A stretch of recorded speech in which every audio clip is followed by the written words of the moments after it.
Bonjour Shekina, j'espère que vous allez bien partout où vous êtes et que la main de Dieu vous protège.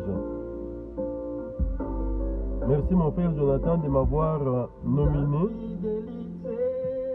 Que le Seigneur Jésus-Christ te bénisse et te bénisse encore. Aujourd'hui, je vais parler de la protection divine pour nos familles, nous-mêmes et notre Église. Ta fidélité est grande, ta fidélité est incomparable, elle n'est comme toi, ô Seigneur.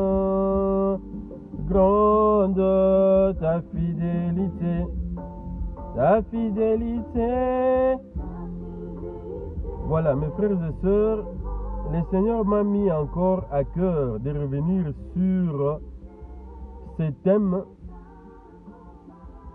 Voilà, donc il m'a encore donné les psaumes 91, mais cette fois-ci à ces versets 10 et 11. Psaume 91, verset 10, nous dit selon la Bible: aucun malheur ne t'arrivera, aucun fléau n'approchera de ta maison. Et dans ce verset 11 du psaume, la Bible nous dit: car il ordonnera à ses anges de te garder dans toutes tes voies. Par ici, mes frères, je vais vous donner un petit témoignage. La fois passée, je vous ai parlé que je me suis occupé des patients, des résidents, mais je ne savais pas qu'ils étaient atteints du coronavirus. Voilà, les jours passants, ils sont venus quand même faire des tests dans mon lieu de travail, et moi j'ai fait ces tests-là.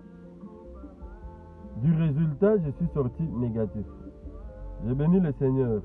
Ici, il y a eu sa main sur moi. J'étais protégé par lui. Parce que je n'avais aucune information, je n'avais aucune protection par rapport à cette nouvelle maladie qui menace l'humanité.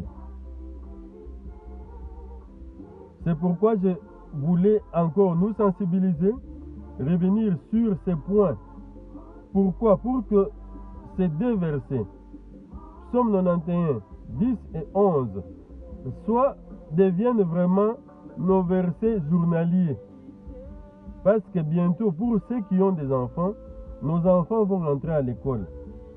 Mais cette maladie coronavirus peut aussi entrer chez les enfants. Ça ne provoque pas les dégâts, mais ça reste à l'intérieur des enfants. Et quand les enfants se retrouvent avec les adultes, il peut y avoir passage.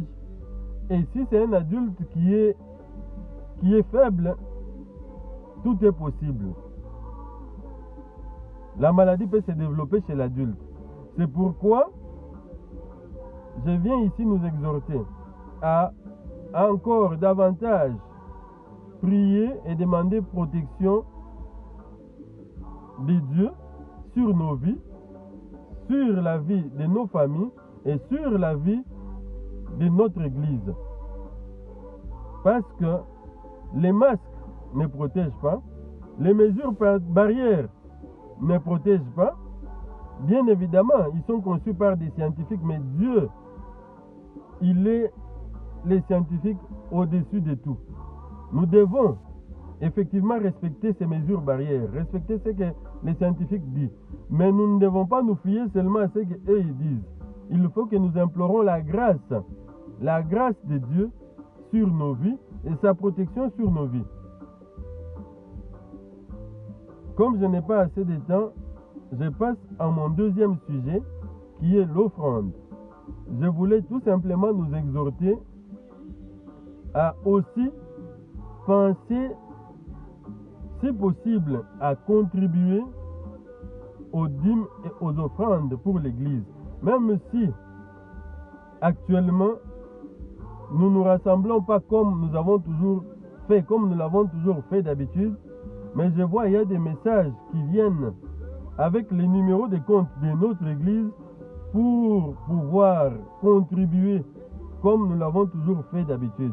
Moi, je vous encourage parce que Dieu, il est fidèle dans peu de choses, c'est-à-dire nous contribuons et Dieu protège nos vies, Dieu protège la vie de nos enfants, Dieu protège même nos emplois. J'ai été surpris en suivant les informations.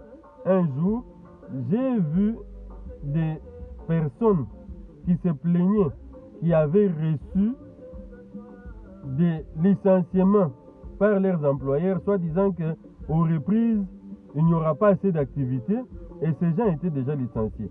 Et quand nous, on s'occupe de l'œuvre de Dieu, Dieu s'occupe de nos vies, Dieu s'occupe à protéger nos emplois, Dieu s'occupe à protéger nos familles, nos enfants, nous protéger. Bref, Dieu continue à nous garder pour que nous soyons toujours serviteurs comme nous l'avons été. Donc ici, je nous exhorte à prier pour la protection divine. Pensez à la contribution des offrandes. Pensez à la contribution des dîmes pour notre Église. Et je suis sûr, notre protection sera toujours assurée, nos emplois et notre avenir sera assuré pendant ces temps difficiles. Je le sais, je suis d'accord avec vous que la situation est dure. Que mon Dieu protège Shekinah, que mon Dieu protège nos familles, que nous soyons toujours la tête et non la queue.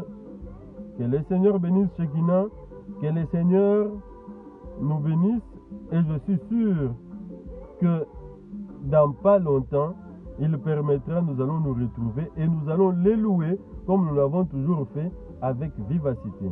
Que le Seigneur vous bénisse. À la prochaine fois.